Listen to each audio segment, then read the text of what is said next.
ओम श्री साई राम।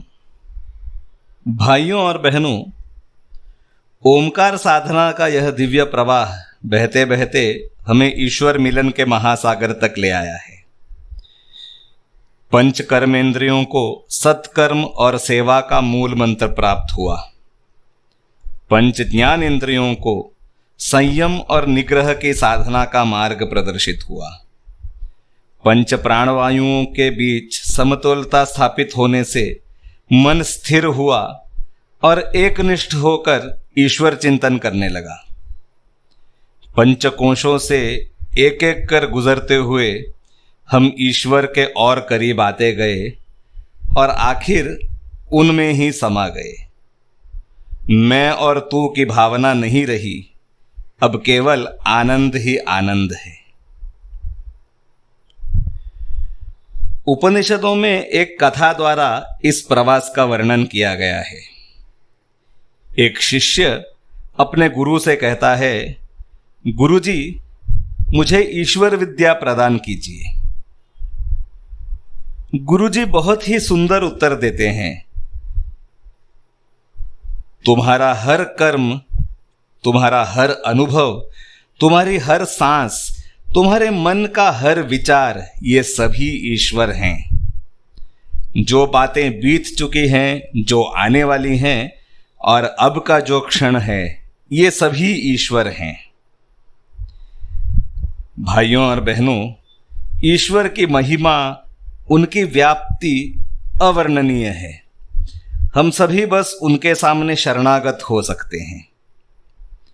कथा में शिष्य इन बातों पर अनेक बार मनन करता है और फिर जाकर गुरुजी को अपना निष्कर्ष बताता है।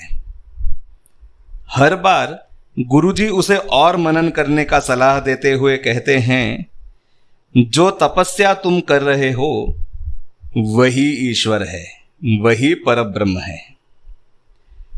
भाइयों और बहनों, इस ओमकार साधना का सर्वश्रेष्ठ बोध यही है कि हम अपने जीवन में जो भी कर्म करें वही हमारी साधना हो, वही ईश्वर की आराधना हो और वह हमेशा उस सर्वोत्तम दर्जे का हो जिससे उस कार्य को पूरा करने के पश्चात उसे ईश्वर के चरणों में समर्पित करने में हमें कोई भी संकोच महसूस न हो।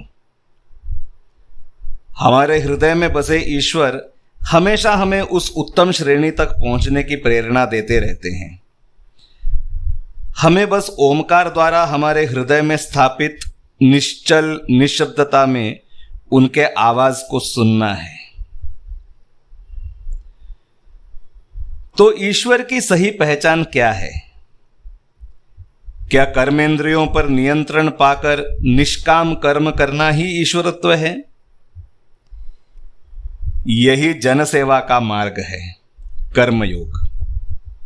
या फिर क्या अंतःकरण के गहराइयों में ईश्वर से एक संवाद स्थापित करना ही ईश्वरत्व है? यह है ईश्वर विद्या का मार्ग, ज्ञान योग। या फिर क्या अपने ही अस्तित्व के आनंद में प्रतिपल ब्रह्मानंद को अनुभव करना ही ईश्वरत्व है?